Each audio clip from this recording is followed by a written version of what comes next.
Good early evening and welcome to the Portsmouth Athenaeum, a nonprofit membership library incorporated in 1817. We hope to have some guests from our sister libraries in the membership libraries group, which is only 20 remaining American circulating libraries funded solely by their memberships. Our presenters this evening are Elizabeth Howard and Meredith Hall. Elizabeth is an author, journalist, creative director, and host of the Short Fuse podcast, which is produced by the Arts Fuse of Boston, an online arts and culture journal covering dance, film, art, music, and theater. Her membership in the Athenaeum comes through her uncle, James Southwell Millar, her beloved Uncle Jim. He became a member of the Athenaeum in 1979 and had share 62, which Elizabeth now has. That share was first issued in 1823, but the last owner before her Uncle Jim was Ogden Nash, the American author and humorist. Elizabeth tonight will be in conversation with local author Meredith Hall on her recent novel Beneficence, in which a family member must overcome heartbreak to reclaim goodness and peace in their lives. You'll hear a lot more about this directly from the author and through Elizabeth. We are eternally grateful, Elizabeth, for you setting this up and taking care of it. We will ask participants to stay muted and hold questions to the end of the presentation or type them in the chat to be read after the talk. Much appreciated. Thank you, and take it away, Elizabeth.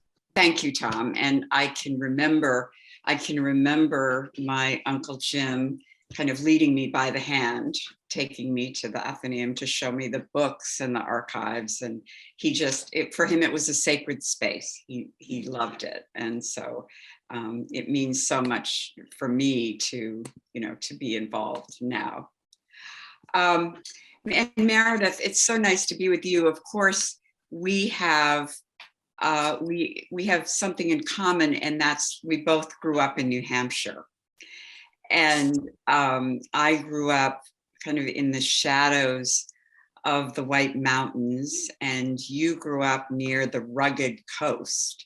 So geographically, we were separated. But anyway, I think New Hampshire is our home. So. Yes, it is. I want to thank you, Elizabeth, and the Athenaeum for this invitation and a chance to talk about Beneficence. I will say that as a child, I grew up in Hampton, and my mother would take the train with the three of us children from Hampton to Portsmouth to do our shopping, if we needed clothes or shoes or something like that. It was a very, very big trip to get on the train and go to Portsmouth. And we would walk by the Athenaeum, and it felt like a grand, mysterious place where knowledge and culture were housed, and felt like a world apart from me as a little child. And so it's a great honor to be on the inside of this institution and sharing in all of the gifts that they bring to the community. So thank you very much. Thank you. Well, Beneficence is a story about a family. A father, a mother, and 3 children, 2 sons and a daughter. They live on a farm in rural Maine. The father has inherited his family. It comes down through generations. There is a tragedy. The story is told through the lens of 3 characters, the father, the mother, and the daughter. This is a story that's told without the backdrop of politics, without technology.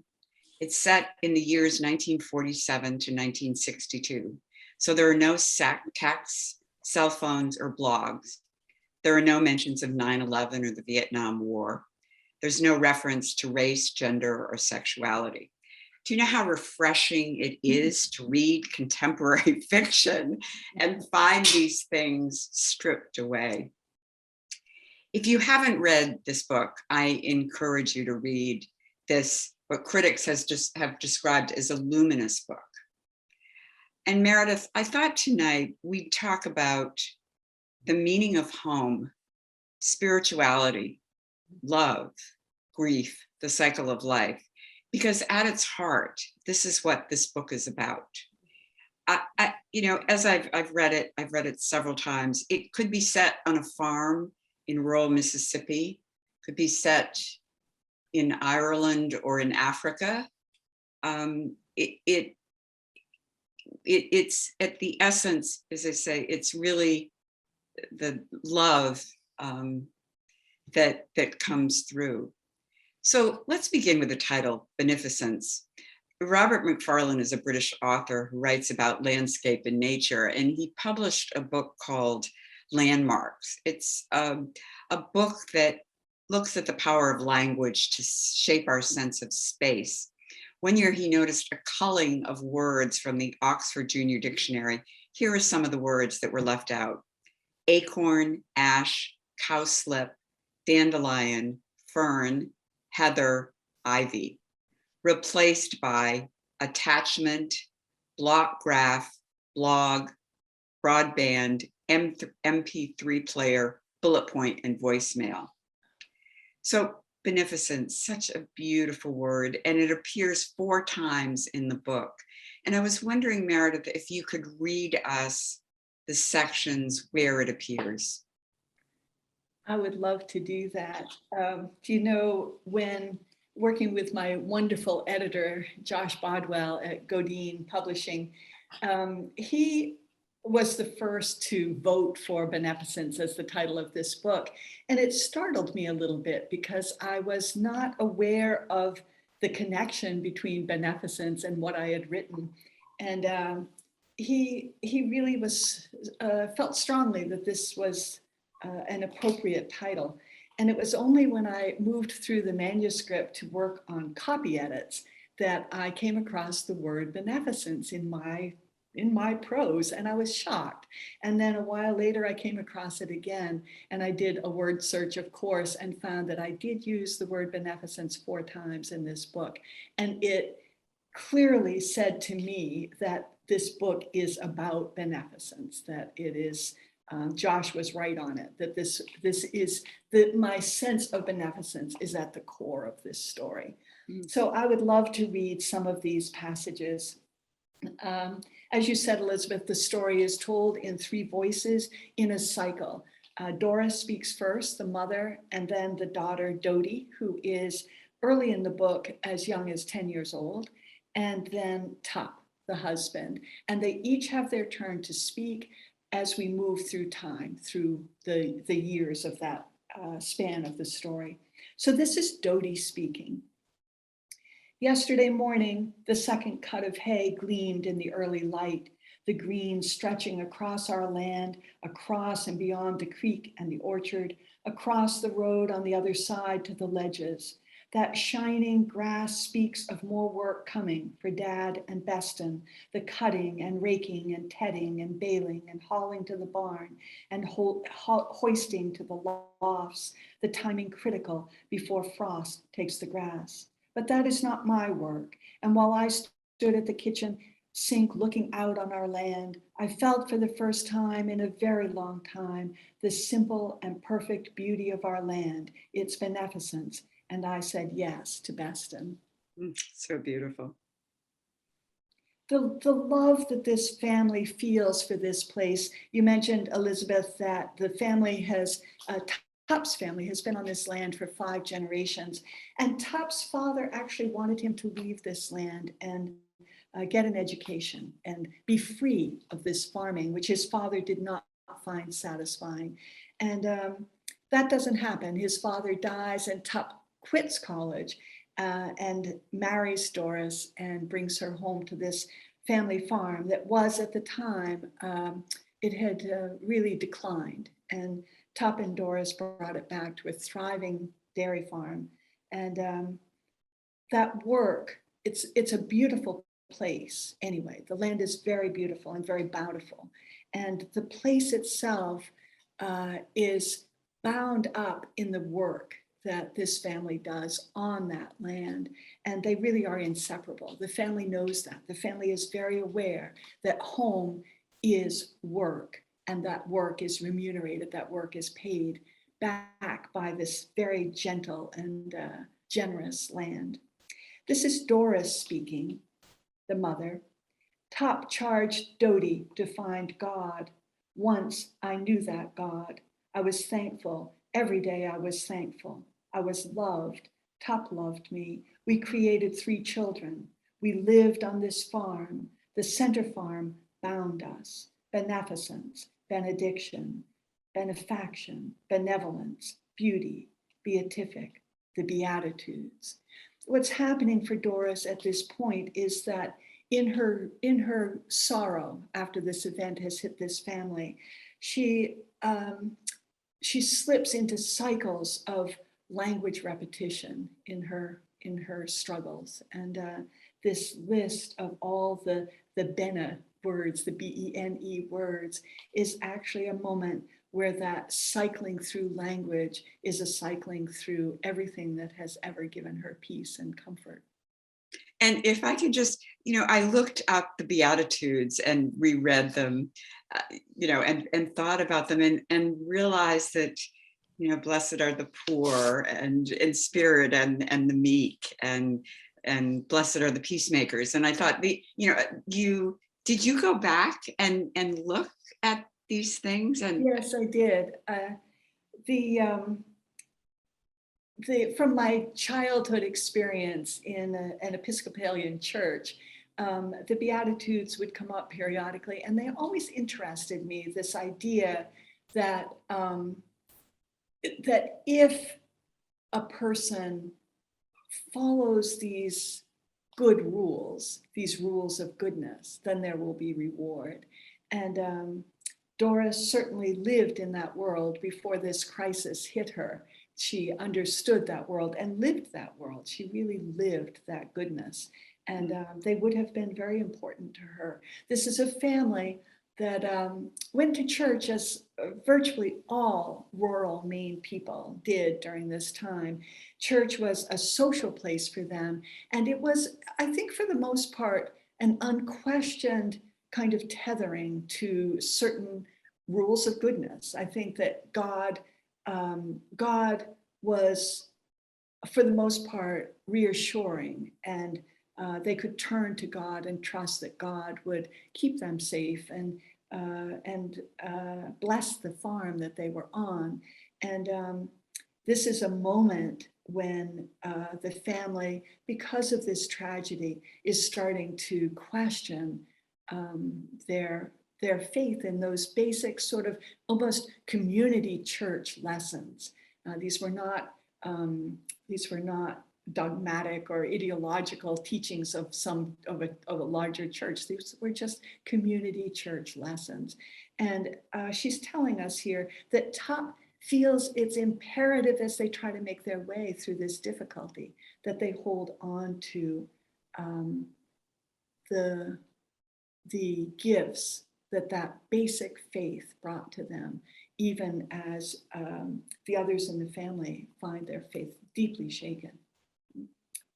There's a third place where I mention beneficence. I'm going to read a paragraph before it to give it some context. This is Top speaking, the father. We are quite far along in the book. This happens near the end of the book as the family is making its way back to each other after this, a real sundering. There's a real shaking apart of this family after this event. And this is, Top is able to start expressing the move that each of them slowly and tentatively is making back to the family, to the members of the family, to the marriage, the parents making their way back to the parenting that they have not done a very good job of during this terrible time of grief, and also a return to an expression of their love for this land. So this is Top speaking. There's been a great winter storm. The storms offered a threshold, an opening. The dark and wild beauty of the storms pressing at us for days held promise, and I believe we were hungry, finally, to be grateful. As we quietly set about our chores to prepare for the blizzards, we recognized the time, recognized the grace of the wind and the dark and the snow and the radiant quietude that followed. Each dawn we gathered at the shed door and took measure of the snow and its enfolding of the land.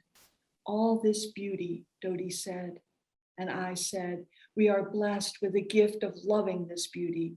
God gives us beauty, and then the gift of loving beauty. We turned back to breakfast, to the plenty offered to us by this land, and then we pulled on thick, warm clothes and made our way into the wind to tend our patient and generous animals, the cold in our lungs and against our muffled faces hard and wondrous. The dark storms roared across our land, the fields and the pastures and the orchard and the hill with its enduring stones under the old pines. Later, joined again by the fire, by the beneficence, our voices rose and the familiar stories extended and the remembering was wide and thankful. And then, to my amazement, I used the word beneficence one more time in this story near the very end. And this is again Tup speaking, and it's very close. He tells the end of this story in the cycle of Doris, then Dodie, then Tup speaking. Tup is our last speaker, and he is really closing the story for us. This is near the very end. We will ourselves to live this day grateful and unguarded. We decide. We make ourselves ready to participate in beneficence and goodness. There is no peace outside that. This book was published, but in March 2020.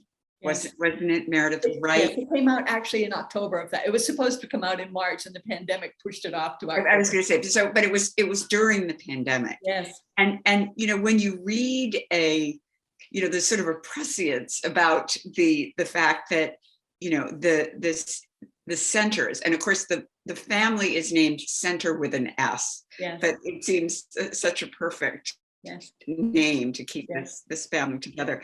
And so there's no peace outside of this place where they are, but they have found within themselves daily this peace. Yes, right.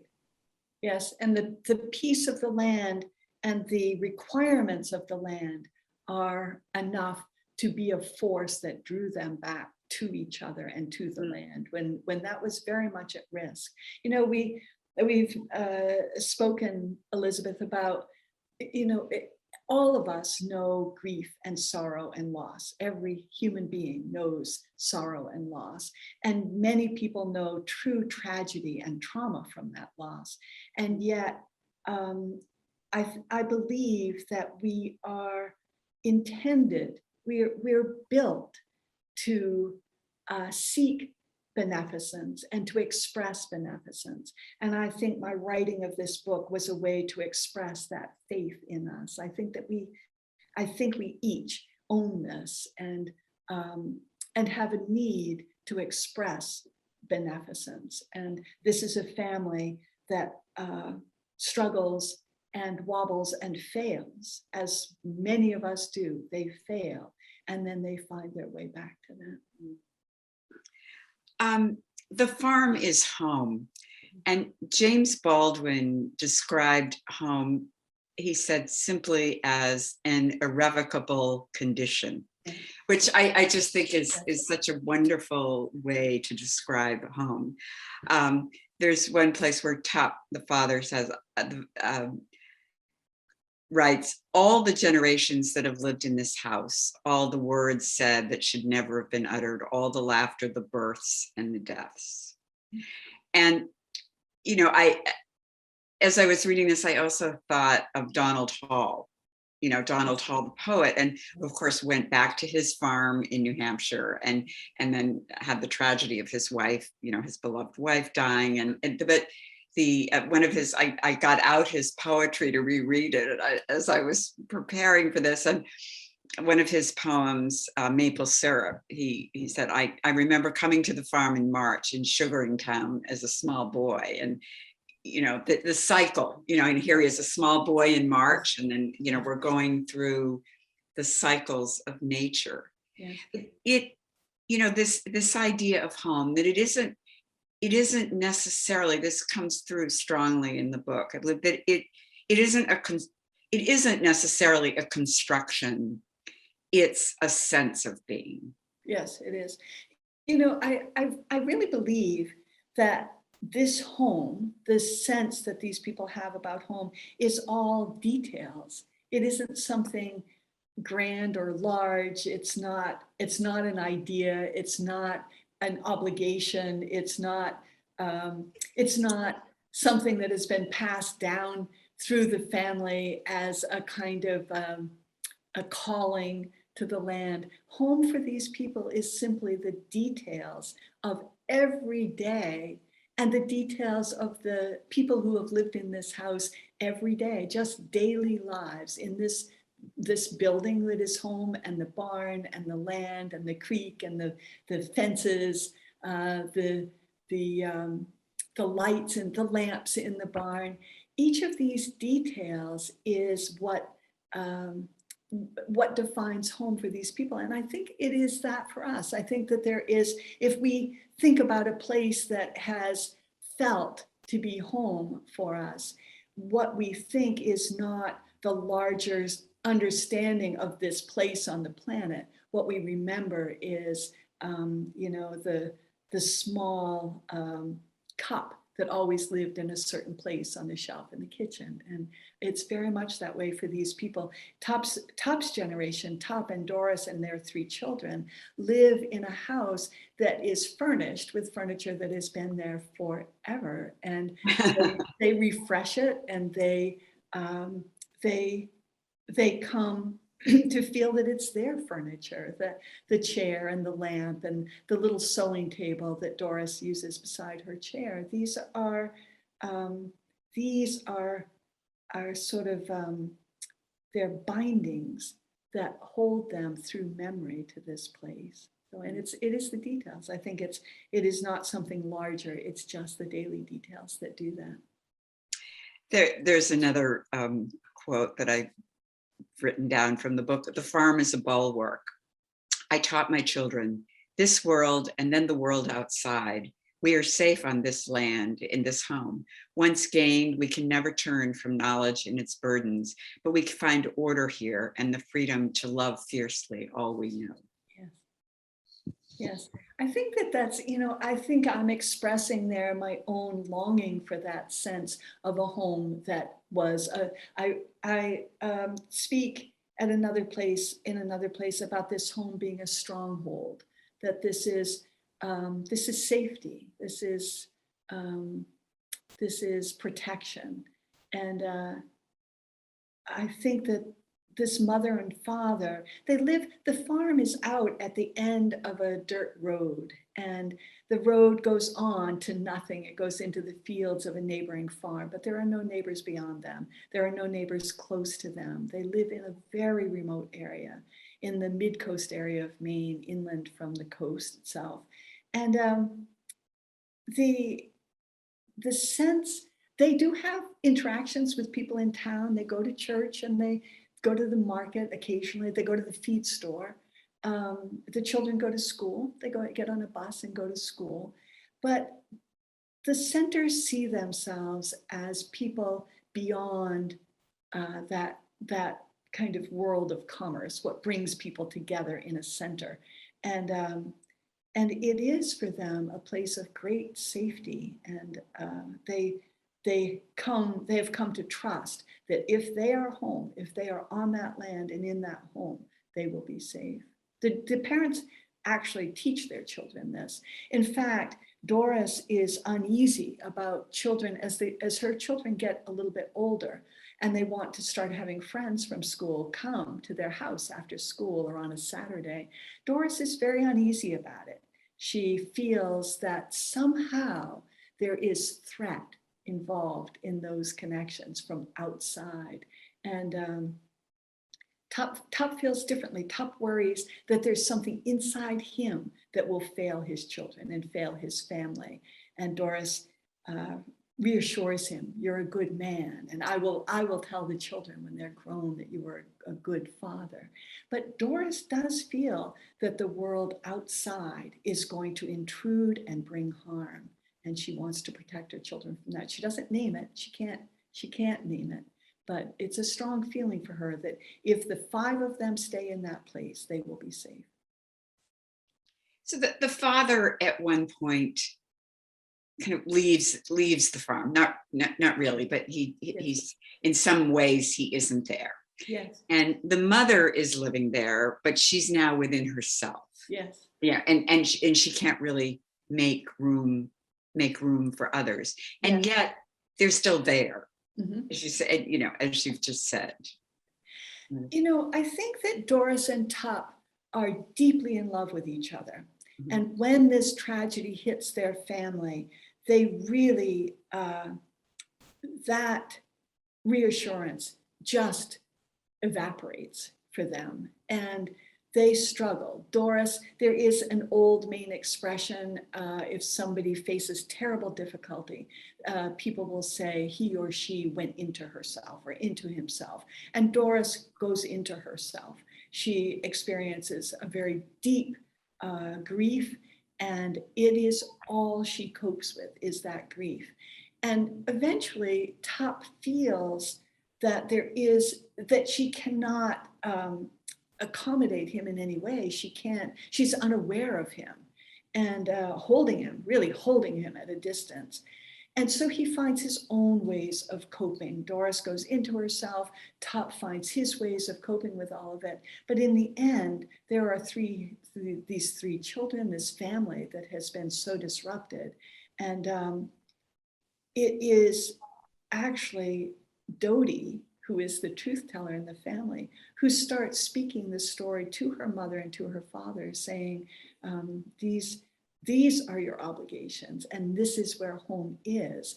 And slowly, the reminders, really, I think they needed the reminding, and it allowed them to find their path back to each other. It took a while. It was a slow process. Well, of course, love is just threaded throughout this deep love. Tup proclaims at one point that love is joy, and that if we are bound by love, we are assured of grace. The centers love one another, and they connect. They connect not only with themselves, but with nature. Yes. We are blessed with the gift of loving this beauty. God gives us beauty, and then the gift of loving beauty. Yes. Yes. This is one of the great mysteries for me in my life, and it has surprised me how much of my own thinking and wondering made its way into this book. And that is one of my great, it's a deep gratitude and a source of great wonder for me. Why were we given beauty? Why is there beauty? There doesn't, this world, if this is about, Darwinism and natural selection, all of that could happen without beauty. Why the beauty? And then why are we built to love and feel such gratitude and such joy for that beauty? And I think that I let Tup speak some of that for me in this book. And I think all of them feel it. I think everybody in this family feels this. Tup is the one who expresses it. But each of them senses that there is something beyond what had to be given, and they are the receivers of that. And then love is sensual. I could hear her laughing, and then she came out of the water dripping and pulled me by the hand, teasing Luminous. Yeah. When they were early on in their relationship, when they're swimming. I love that when they're at the beach and together and just learning about one another.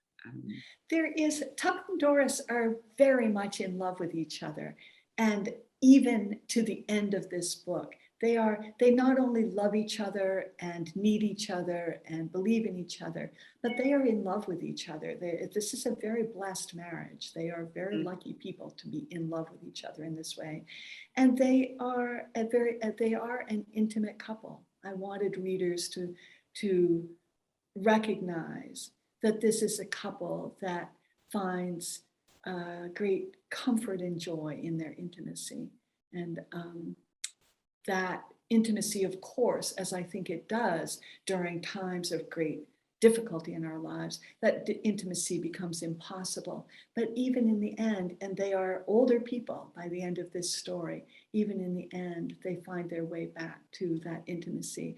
Doris and Tup are able to say to each other, this is still here for us, this love that we feel, this uncommon bond that holds us together is still here. We are changed by these events, but we are still us. We are still here. And you write it into the story so often, Meredith, that afternoon must still be held in these walls. Stories don't go away. I've learned that. Whatever happens is with us forever.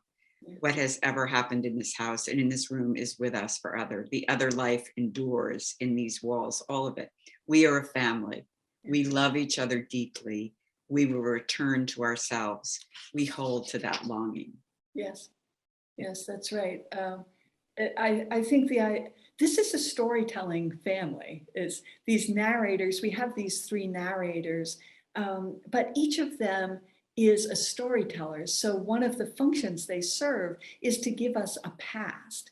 They often tell us things that happened before we meet them in this book in 1947, and they, through those stories, they affirm again and again and again who they are and what they can rely on. That's bound up in these tiny stories. They're just small stories, small events. I did not grow up in a storytelling family and regret it very much. I think that we're meant to tell stories, and I think those stories are bindings between us. And when they're absent, I think we lose a lot. So I took great joy in meeting these people who are such storytellers that they quite literally cannot talk for very long without breaking into a story after story after story. And always the stories are about how we live our lives together as a family, how other people have lived their lives on this land, how this land provides for us, how we meet the obligations to this land. All of it is bound up in those stories. Now, of course, as you said, there's a tragedy and there's deep suffering and pain and grief. There's lightning seared the land, the rain beat against my face, my chest, my groin, thunder shuddered through me, and my cries were heard. Love is not enough to help any of us now. Yes. Right. And yet, as you've said, we've talked about this, Meredith, it isn't, it's part of life. This, and so we don't see this as, not a dark book, as you said, but as part, the cycle of life. Yes. As for me, the core of this book is not, the story is not embedded in that tragic event. The tragic event is the structure of the story. And what this story is doing is allowing us to watch the movement from before that terrible moment, through that terrible moment, and then through the days and months and even years afterwards. And then this reemergence on the end of all of this back into something that they can rely on, back into something that welcomes them. And they are so ready for that welcoming back. It's really a welcoming home that they offer to each other, and a welcoming back of each of them into themselves, welcoming back to who they are. And the darkness is a fact of this story, but what interests me is how these people respond to that dark event, and the extraordinary resilience, which I believe is a fact of us. We are such extraordinarily resilient people. And we know this journey through hard times, through great difficulty, and a return to a life that is not only manageable for us, but at times even joyful, and that we do find our way back out on that end. So. One of my there's so many paragraphs in the book that I just have underlined, but why would God allow us to suffer? I asked my father. I think he says that he doesn't allow suffering, he provides it. Yes. It is a vital part of the great gift. Yes. God, that was just beautiful. Yes. Yes. I want to be free of the kind of maybe Christian idea that suffering is good for us, and that we should not mind it. I don't think I believe that, but I do believe that we can only live a full life if we know all of it. We have to know all of it. And our lives seem to be set up so that we do all know all of it. We all experience all of it, that we can't escape it. And I think that that's a good thing. And for me, our great project is to use that and make something good of it, and to find our way to something that is larger than we knew before we faced difficulty. Meredith, I must ask you now, as a writer, how did you your memoir was on the bestseller list and the New York Times bestseller list, but this is your first novel. How did you? I mean, you know these people. How you live with these people? How did you create these? How did they come to you? Well, I will have to tell you that this was a mysterious process for me. It was an extraordinarily joyful process for me, and also an extraordinarily sorrowful process for me. I do know these people. I don't know how. After I wrote my memoir, I was very uneasy about how much, because of the success of my memoir, I was out in the world with it a lot. I spoke to large audiences about this book. With memoir, people ask about the events of the life, not about the writing. And after a couple of years of that kind of exposure, and I loved those conversations. They were very important conversations. I had a large experience when I was a teenager and a young teenager. And I felt that this was especially important to talk about, but I finally got to the point where I didn't want to talk about my life anymore. And I thought fiction was the perfect way out of that. So I created a family that had nothing to do with me, people I've never met. I've never known anybody who lived on a dairy farm, certainly not in 1947 or 1955. I didn't know Doris, I didn't know Tup, I didn't know these three children. I had no idea what life on a dairy farm would be like for them. And I actually didn't have a lot of personal knowledge about a very well integrated family, a family that understood we love each other and we can rely on that. I did not have that knowledge. So their presence here is a mystery to me. Fiction writing is an extraordinary act. It's an extraordinary act. And yes. It is a mysterious and extraordinary act. And these people came to me ready-made. They came named. When I was ready to sit down and write this book, each of these people had a name. They had an essential personality. They had an essential role with each other and in this story. I didn't know exactly. I knew that this was going to be about a family that started in one place and then experienced this tragedy. And then my question was, then what happens? Where do they go after that? I knew that much, but that was all I knew. So I don't have a good answer for you, Elizabeth. I think that I experienced, oddly, the grace of feeling in turn that I was a member of this family. I felt that I was inside this family, and came to feel, I feel very homesick for them now that this book is done and closed. I have a deep feeling of longing to be in that home and in that barn and on that land with these people that I love so much. I experienced their grief in a deeply personal way. It was a very, very difficult time for me. I didn't understand why. I often, during those months of writing those difficult times, scolded myself and say, just write a different book. It's easy. These people don't need to suffer like this. Just change the story. And I couldn't do that. This was the story. It was already the story, and I needed to tell it, although it had not come to me from any place outside. It was just a story that I needed to tell. And I couldn't have named it. I couldn't have defined it, but it clearly was the story I needed to tell.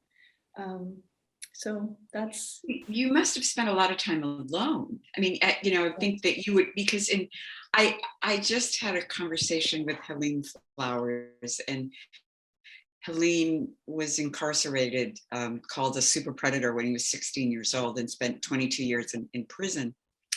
And I asked him about being alone, and some of the time he was in solitary, or what was it like? And he said, Elizabeth, I was never. He said, I was always in my imagination. He said, I would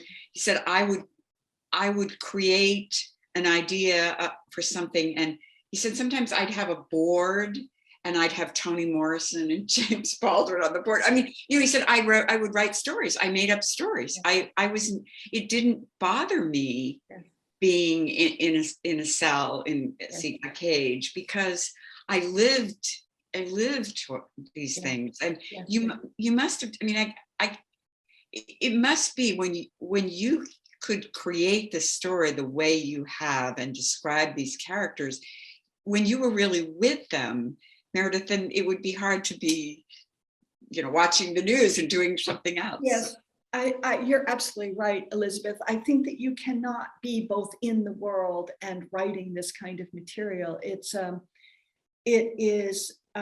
Writing is, as you know already, writing is an isolating act. And I find, although I taught graduate students, taught writing to graduate students for many years, and I was always amused that their favorite place to write often was a coffee shop. And I really have no understanding of how people pull this off. But for me, it's a very lonely and solitary time anyway. And this book was, I didn't understand what was happening. I think that was the thing. I did not understand how fully my own way of seeing the world was being written into this book. There was no feeling of, I imagined that I would have this kind of distance, and I would make characters, and I would give them things to do. And that I did not have that kind of control at all. I was absolutely inside this place. And that was a very, I think that it's a place where you really cannot be in relationship outside that world very well. Yes, I think that's. And it must have been very cathartic for you. I mean, when you finished it, did you feel? How did you feel when you finished it? Because if you were there with them, would you want to stop? And of course, will you? I know other people have asked. You know, will you write more? I mean, there's so much that could come out of this novel. Yes. That you could write. When I finished this book, I was finished with this book. It was an ending. And I struggled with the ending because I reached a point where I got very caught up in questions about what my obligations were to my readers. Did I need to make a happy ending, essentially? Did I need to bail out my readers? Did I need to ease up? Did I need to soften things for them? And if I did, what would that look like? And if I didn't, what would that look like? And I finally came to a very clear understanding. I needed to continue to do what I had been doing, which is to write what I know what my own experience is and just be true to that. And that was, once I understood that I had great clarity, there was no question. This is how I believe this story will work. And that was it. Then it ended. I mentioned that I felt a deep sense of loneliness and longing for these people. I was not ready to leave them. And I wanted very much, I missed being with them. You know, I'd been with them for hours every day for a long, long time. And I really wanted more of that.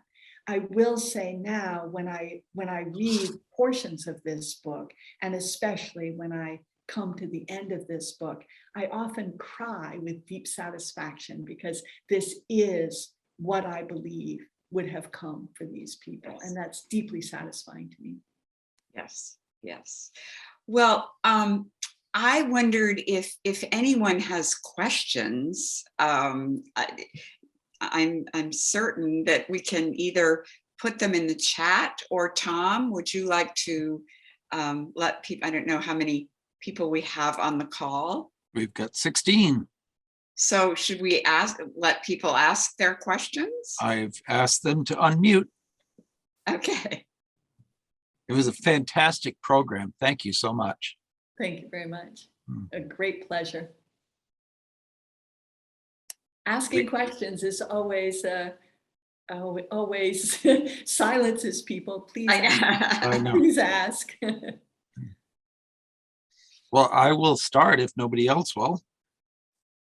I have not yet read the book, but now I definitely will. Wonderful. You must read the book. And was wondering, did the Great Maine Forest Fire of 1947 figure into it, the story? It did not, and until you mentioned it, it never even occurred to me. This farm, it takes place at a time when these dairy farms were still able to thrive. And really, when this book opens into the 50s, it's a time, a moment really in history when these farmers are using enough modern equipment to actually be more productive, and yet they are not burdened with the great debt that came from bigger and bigger and bigger equipment. They were working acreage that was manageable to them. Prices were manageable for them. So these were not ever people who were in easy situations financially, but they had enough.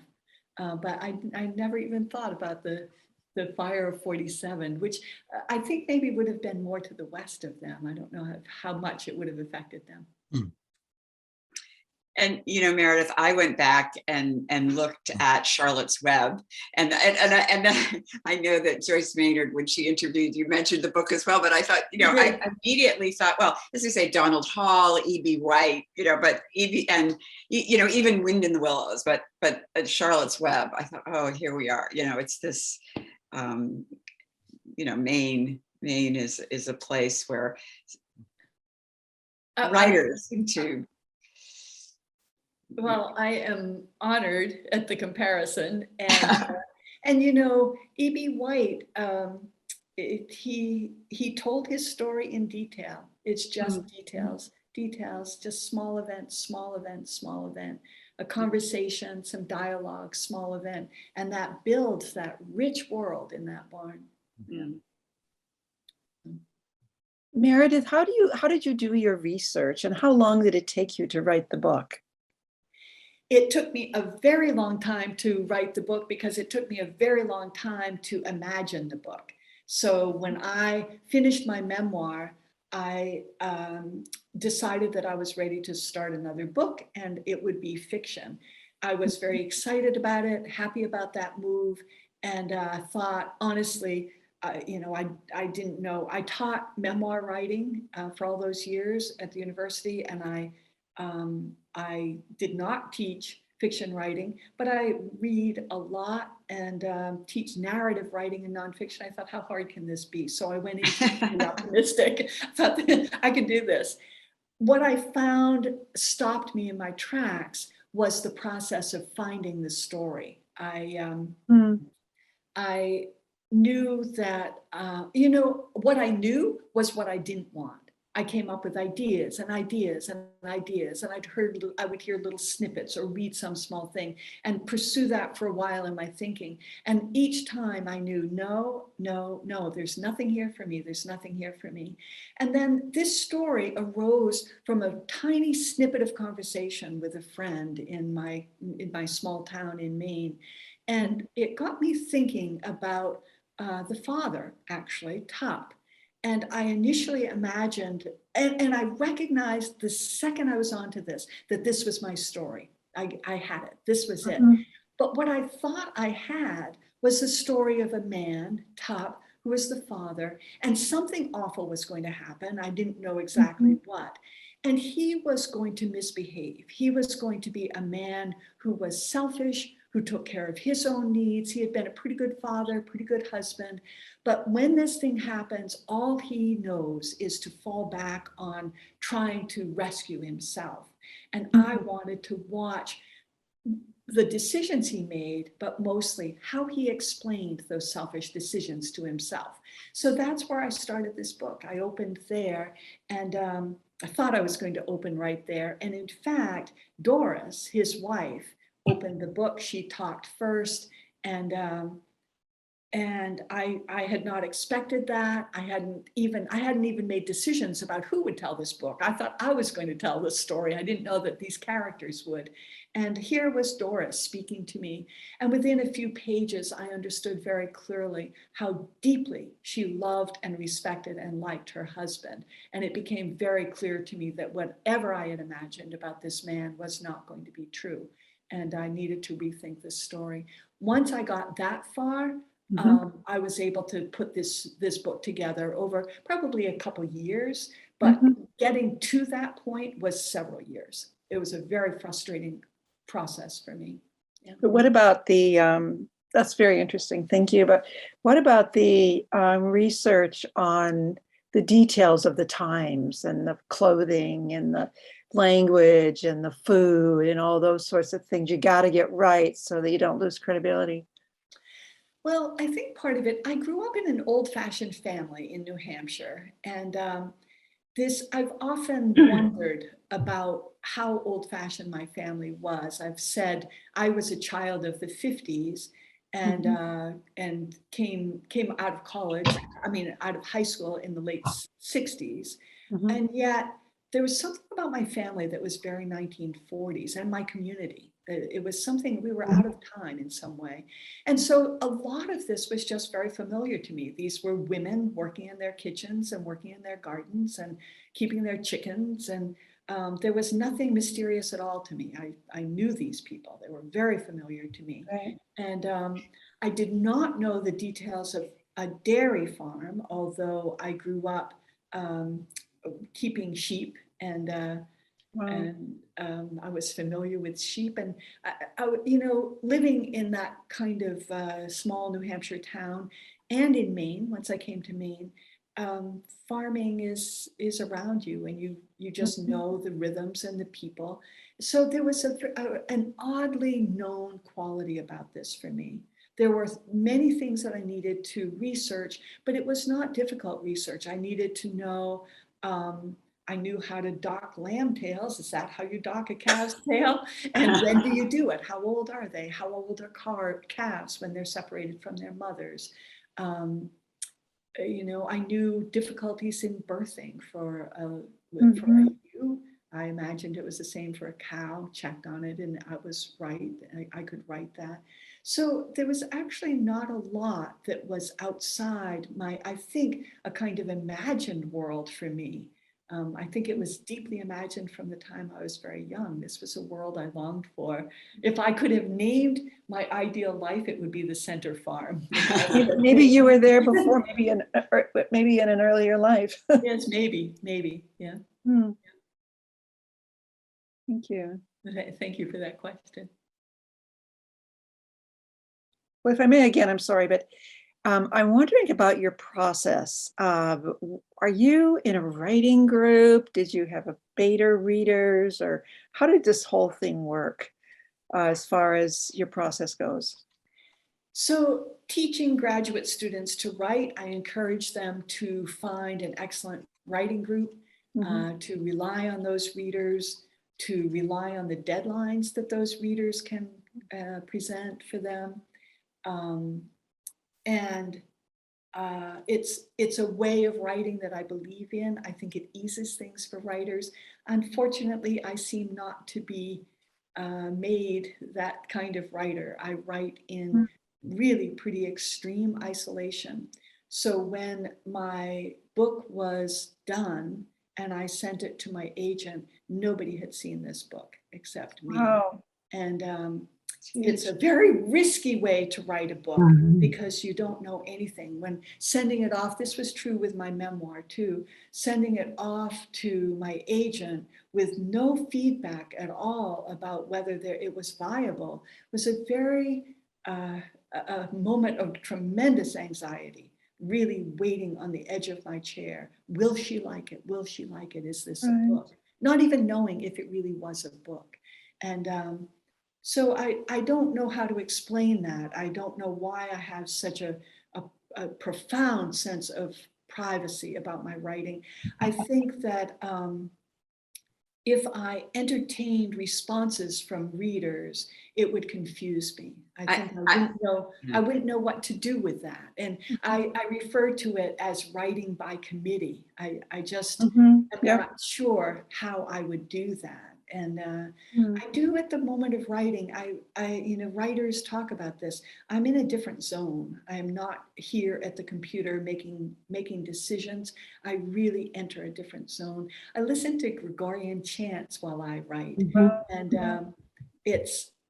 I think that those chants, they are something completely outside me. I don't know what they're saying. I have no idea what they're about. They're beautiful. They don't require anything of me, but I've been listening to the same several-hour loop of Gregorian chants for years now. They always accompany my writing. The same ones have accompanied my writing all these years. And I do think that that influences that place that I find that I disappear to while I write. It sounds like you have a lot of trust in yourself and in your agent. I don't, that's not true. I did not with either of those books trust that I had a book that would go beyond my agent saying no. I did not have that trust, but I did have trust. When I write, I trust my act of writing. I do have confidence. When I sit at the page, I'm in charge. I'm king of that page. It's mine. And whether that's good or bad, whether it will work or not, is a secondary question for me.